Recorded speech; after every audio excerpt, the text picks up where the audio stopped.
Assalamualaikum Ustaz. Waalaikumsalam warahmatullahi wabarakatuh. Sehat Ustaz? Iya. Alhamdulillah. Alhamdulillah. Duduk. Siap Ustaz. Mana? Kabar sehat? Alhamdulillah Ustaz. Alhamdulillah. Kapan sampai sini? Sampai hari Kamis Ustaz. Kami Hari keluarga Rabu. sehat. Betul, alhamdulillah. Anak sehat ya? Alhamdulillah Ustaz. Alhamdulillah. Mudah-mudahan semuanya baik-baik. Amin. Gimana di jalan ramai? Agak sepi Ustaz hari Rabu. Sepi. Iya. Rabu sepi ya? Hari kerja itu. Kerja, tapi kan nanti libur ya 17 Agustus ya? Oh iya betul Ustaz. Iya, ikut upacara ya? Oh iya. Ya, ikut upacara, kemudian juga bikin kegiatan yang menjadikan kita satu, mensyukuri nikmat kemerdekaan. Yang kedua, selalu menampilkan nasionalisme dalam setiap keadaan, cinta tanah air, cinta bangsa, dan yang paling penting mewujudkan karya nyata. Ya, jangan sampai bangga tapi nggak bisa membuat sesuatu yang memakmurkan negeri. Gimana? Ada berita apa? Biasanya suka bawa berita. Betul Ustaz. Ini seperti Ustaz di media sosial itu sekarang lagi rame-ramenya Ustaz, lagi rame. Kenapa mantau media sosial terus? Kenapa ngaji Quran ya? Soalnya beritanya seliweran Ustaz, di berita-berita juga suka ada di portal-portal Daripada berita. baca yang seliweran mendingan kan baca yang jelas-jelas, Quran, hadis ya. Bukan panduan kehidupan. Jangan terlalu banyak interaksi begitu ya. Betul Ustaz. Ya. Kenapa? Ada masalah apa? Ini apa namanya, rame lagi diperbincangkan itu yang di medsos itu ramai soal dukun. Dukun yang bahkan yang menggunakan ayat-ayat Al-Qur'an Ustaz, seperti itu. Ada yang begitu. Iya, ternyata. Begitu ya? Ustaz. Betul. Zaman Nabi dituduh dukun, sekarang dukunnya pakai Quran. Iya. Pertama, jadi hukum berkonsultasi, meminta sesuatu, membenarkan dunia perdukunan atau apa yang dikatakan dukun sendiri, itu ancamannya tinggi dari Nabi SAW. Berbahaya itu ya. Jadi ada salah satu hadis yang diriwayatkan oleh sahabat Abdullah bin Mas'ud radhiyallahu taala anhu, beliau menyampaikan, qala Nabi sallallahu alaihi wasallam, Nabi sallallahu alaihi wasallam pernah bersabda, "Wa bima ma'na wa kama qala Rasulullah sallallahu alaihi wasallam, man ata arrafan aw sahiran aw kahinan fasa'alahu." Siapa yang datang, kata Nabi sallallahu alaihi wasallam, kepada arrafan.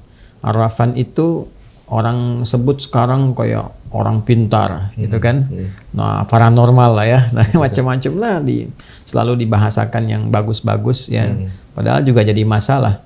Kenapa disebut orang pintar? Karena yang datang bodoh gitu. Iya juga betul. Kenapa disebut orang pintar? Karena yang datang bodoh kan. Kalau nggak bodoh kan nggak datang ke situ. Ya. Tapi intinya begitulah gitu, penerawang dan sebagainya. Nah, kemudian yang kedua sahiran, tukang sihir, magic dan sebagainya yang memang ditujukan untuk sihir, santet dan semisalnya. Lalu yang ketiga kahinan, dukun. Jadi ada satu kayak paranormal, kekinian dia bahasanya. Kemudian yang kedua tukang sihir, yang ketiga adalah dukun. Fasadahu, lalu meminta sesuatu, konsultasi kah, minta untuk jasa tertentu kah, penerawangan, minta jimat, minta ini, minta itu, atau minta jasa untuk menyakiti seseorang dengan sihir, ya, minta jimat pada dukun tertentu misalnya dengan sesuatu. Kemudian ini yang jadi persoalan, ya, fayusaddiquhu bima yaqul. Kemudian dia membenarkan, meyakini apa yang disampaikan oleh dukun itu, ya, atau tukang sihir itu, atau paranormal itu. Apa kata Nabi sallallahu alaihi wasallam? Nah, ini yang paling berbahaya. Itu diancam langsung dengan kalimat Nabi, faqad kafara bima unzila ala Muhammadin sallallahu alaihi wasallam. Maka pada saat orang itu datang ke dukun, ke tukang sihir, ke paranormal dan membenarkan apa yang disampaikan oleh orang-orang itu, maka dia telah mengingkari, telah kufur terhadap segala yang diturunkan kepada Nabi Muhammad sallallahu alaihi wasallam. Ya. Nah, itu di antara uslub ya, atau cara menyampaikan informasi yang menunjukkan kecaman yang sangat tinggi, bahkan nanti menunjukkan kepada kekufuran terhadap nilai-nilai syariat yang paling pokok, yaitu akidah. Itu berbahaya. Itu berbahaya. Kata Nabi sendiri itu telah kufur dengan syariat Nabi. Karena itu anjurannya adalah segera bertaubat ya. Jadi jangan sampai melibatkan diri pada yang seperti itu. Ya, harus kita sampaikan agar segera bertaubat, karena itu termasuk satu di antara 7 dosa besar. Ya, yang berpeluang mendapatkan murka Allah Subhanahu wa taala dan juga bisa menggugurkan nanti nilai-nilai ketaatan kalau dia muslim ya, yang selama ini dia misalnya berusaha untuk membangun diri, dia sholat misalnya atau bahkan haji atau umrah, tapi dia datang ke dukun, datang ke tukang sihir, datang ke paranormal, ya berbuat syirik, masuk bagian dari syirik nanti itu, karena mempercayai sesuatu yang Allah larang dan menduakan sesuatu yang telah Allah kemudian tegaskan tidak ada itu semua, ya. Jadi sesuatu yang sangat berbahaya. Di An-Nisa itu di ayat 48 misalnya tegas Allah menyampaikan, Innallaha la yaghfiru ay yushraka bihi wa yaghfiru ma duna dzalika liman yasha. Ya. Sungguh kata Allah sendiri yang menyampaikan. Allah tidak akan berkenan mengampuni dosa syirik. Ya kan? Kalau dia bawa sampai mati. Ya, kalau sampai wafat dia bawa dosa itu. Kecuali kalau sebelum datang ajalnya dia tobat, ya, mohon ampun kepada Allah, dia perbaiki dirinya, menjauhi syirik, taubatan nasuha, maka berpeluang mendapat ampunan Allah Subhanahu wa taala. Tapi kalau dia pertahankan sampai dengan dia wafat, sampai kembali kepada Allah, maka amal apapun yang dia kerjakan terhapus semuanya. Ya, dan itu sangat berbahaya ancamannya. Itu bagi yang berbuat konsultasi dengan membenarkan, percaya dengan itu semua. Sekarang kalau jadi pelakunya, itu jadi lebih berbahaya lagi tuh. Ya, bila dia mengaku muslim. Ya, bila mengaku muslim. Karena itu kita mendoakan semoga Allah melembutkan hati-hati orang yang menduga bahwa dukun itu bagian dari profesi misalnya, ya. Hati-hati kalau dia muslim ya. Kalau dia bukan muslim, ya itu urusannya. Kita tidak memberikan pencerahan atau arah-arah jalan kebaikan yang mengikat di luar nilai keislaman. Kalau ingin belajar dipersilahkan. Tapi bagi orang Islam mesti yakin dengan tuntunan keislamannya. Ya, mesti yakin dengan pedoman keislamannya. Nah, di tuntunan keislaman itu tidak boleh menjadi dukun. Jadi kalau ada orang Islam menganggap bahwa dukun bagian dari profesi, itu dosanya besar. Apalagi kalau jadi dukun. Nah, yang paling menarik itu begini. Dulu Nabi Muhammad SAW saat diturunkan Al-Quran kepada beliau sebagai pedoman berkehidupan, itu ada yang menduga sebagian dari masyarakat di sekitaran Mekah yang ingkar pada masa itu, menduga bahkan menuduh Nabi Muhammad itu dukun. Penyihir tadi. Iya, dituduh penyihir, dituduh penyair, dituduh gila, dituduh lagi dukun. Jadi ayat-ayat Quran itu diposisikan sebagai jimatnya, katanya Muhammad bawa jimat, dia dukun tuh. Makanya turun beberapa ayat, yang paling pokok tuh 2 ayat. Ya, yang langsung diturunkan oleh Allah Subhanahu wa taala sebagai pembelaan bagi Rasulullah sekaligus menepis semua tuduhan-tuduhan itu. Jadi Allah telah membebaskan Nabi Muhammad SAW dari tuduhan-tuduhan perdukunan. Ya, dengan ayat-ayat Quran. Lalu kalau datang orang membawa ayat Quran dan itu dukun, itu dosanya besar sekali. Nabi Muhammad dituduh dukun. Ya, Qurannya sebagai jimat, dibebaskan oleh Allah tuduhan itu. Lantas datang orang belakangan, ya, mengaku dukun, membawa ayat Quran sebagai jimat. Itu dosanya besar. Kebayang nggak cara berpikirnya? Nah, di surat apa kira-kira?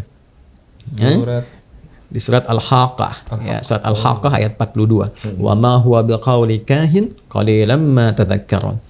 Kata Allah, dan Quran itu bukanlah jimatnya para dukun. Ya, Quran bukan perkataan dukun, apalagi digunakan misalnya ya untuk magic tertentu atau ini dan itu dan sebagainya yang dipahami sebagai bagian dari perdukunan, itu nggak boleh. Qalilan ma tadhakkarun. Orang-orang yang berpraktek seperti itu, kata Quran, itu nggak pernah zikir tuh orangnya. Ya, qalilan itu kalau pakai ma, itu kesannya nggak pernah. Ya, kayak orang Arab bilang begini misalnya, qallama ta'tina atau qallama tazuruna. Kayaknya kamu qallama itu kan diartikan sedikit ya, dikit sekali datangnya gitu kan, dikit sekali ngunjungin saya ke sini. Nah, itu terjemahan bebasnya. Tapi secara balaghah kata qallama ta'tina itu atau qalilan ma itu menunjukkan nggak pernah. Jadi kalau seseorang sudah berbuat maksiat, itu pasti implikasi terbesarnya kesolehannya akan menurun. Ya, karena salah itu lawannya soleh. Jadi kalau solehnya naik, salahnya turun. Kalau salahnya naik, solehnya turun. Ya, makanya orang-orang munafik itu sedikit zikirnya. Innal munafiqina yukhadi'una Allah wa huwa khadi'uhum wa idza qamu ila sholati qamu kusala yura'una an-nasa wa la yadhkuruna Allah illa qalila wa la yadhkuruna Allah illa qalila. Ya, An-Nisa ayat 142. Kata Allah, orang munafik itu kan banyak problemnya tuh. Banyak maksiatnya, banyak salahnya. Makanya kalaupun zikir itu cuma sedikit, itu pun kalau ada kepentingannya aja. Ya, untuk kebutuhan dunianya. Ini zikir tarik ke dunia. Nah, para dukun itu disebut oleh Quran qalilan ma tadhakkarun, hampir enggak pernah zikir. Apa di antara zikir itu? Quran, gitu kan? Itu disebut dengan zikir. Inna nahnu nazzalna dzikra. Jadi para dukun tuh pasti kalau dia mengaku muslim pun bawa ayat Quran, dia sendiri belum tentu bisa baca itu. Ya? Iya. Ya, ngajinya pasti berantakan tuh. Iya. Salatnya pasti nggak benar tuh. Nah, itu bahasa Quran. Iya. Ya, kemudian ada lagi di surah At-Tur di ayat ke-29. Fadzakir fama anta bi ni'mati rabbika bikahinin wala majnun.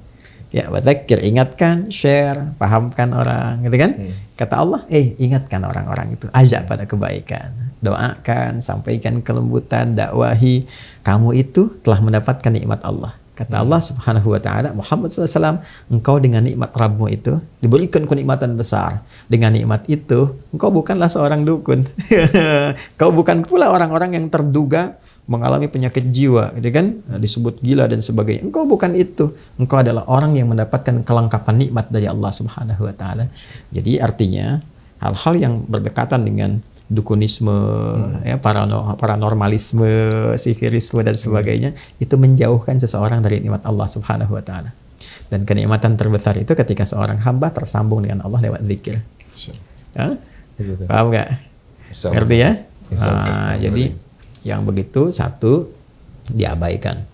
Sekalipun seseorang dia mengenakan misalnya perangkat-perangkat keagamaan, keislaman dan sebagainya, tapi membawa risalah-risalah, informasi, ajaran-ajaran yang bertentangan dengan nilai keislaman, jauhi. Yang kedua, doakan, karena dia pun selama hidup masih punya hak untuk menjadi soleh. Ya, kita bantu supaya bertobat, mengarah pada yang baik, belajar kepada guru yang benar, sehingga itu menjadi perubahan pada dirinya dan mendorong orang-orang yang menganggap itu profesi dari teman-temannya untuk bertobat, kembali pada jalan kebaikan. Ya, kalau ada yang soleh, kenapa pilih yang salah? Rizki dijamin nggak oleh Allah? Dijamin. Diberikan nggak? Diberikan. Terus yang menjaga kita siapa? Allah. Yang merawat kita siapa? Allah. Allah memberi jalan yang baik tidak? Kalau ada jalan yang baik, kenapa memilih yang buruk? Betul. Betul. Paham ya? Iya, paham. Alhamdulillah. Cukup? Sangat cukup, Ustaz. Sangat cukup. Baik ya. Lebih dari Saya cukup. teruskan dulu ya. Siap, Ustaz. Syukuran, Ustaz. Terima kasih. Izin Rozi. Baik. Assalamualaikum. Waalaikumsalam warahmatullahi wabarakatuh.